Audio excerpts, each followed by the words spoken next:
Angie Senger with Men Stories Opry, and today is a Wednesday, and I'm talking with Jeremie Ray Faga.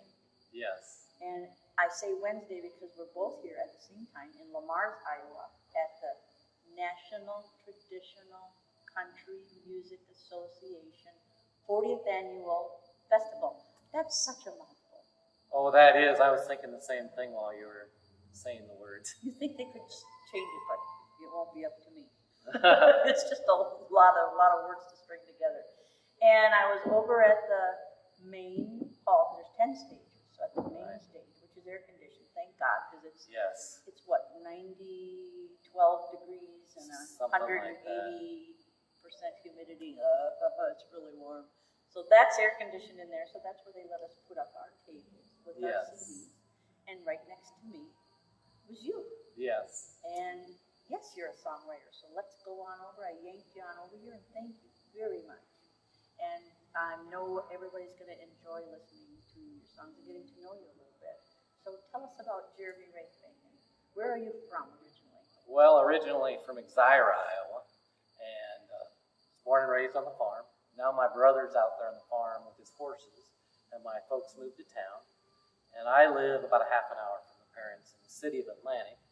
And you decided not to farm with your brother? Yeah, my dad decided to retire from farming when his two brothers passed away from cancer. My dad just decided there's a lot of cash rent acres, so he thought he'd just keep the home place with some acres, and then my brother could move out there. And then he just cash rents it to another farmer. So that's the way sometimes things work in farming. But I got a lot of my inspiration from being on the farm. In fact, the motto I go for is a hawk for hope.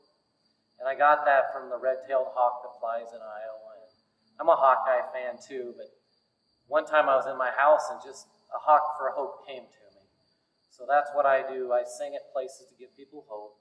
You know, I go to hospitals, I go to nursing homes, I go to mental institutions. In fact, I sang down at Cherokee Mental Health Institute about a half an hour away from here a couple times. And the people seem to enjoy that. And a lot of my songs give comfort to folks. It's mostly inspirational type songs? Like off my first CD, I had a song called Hope for Today, and that's the Where Eagles Fly CD. I believe we're going to talk about A Little Crazy here. A Little Crazy. Which is on the new album. That song kind of came, it's written in a similar style to Don Williams when he wrote relationship songs. A Little Crazy talks about kind of relationships I've had and how they can drive you crazy if you fall madly in love with somebody and it doesn't work. So that's kind of the inspiration for A Little Crazy, that song. So now when you write, do you usually write the words first and the melody comes later, or do you find a melody in your head and you put words to it? What's your style? I would say the melody usually comes first. And I can be driving down the road or singing in the shower or about anywhere. But usually there has to be a feeling associated with it. Wow. So we're going to, I wrote a song and I'm just about to record it, and it's called A Little Crazy. Isn't that crazy? And I bet you it's not the same song. I bet you it's not even about the same thing you're writing about. But isn't it funny we'd be writing? I'll change my title in just a little bit because I haven't recorded mine yet. So, but let's give a listen to Jeremie Ray Faga and A Little Crazy.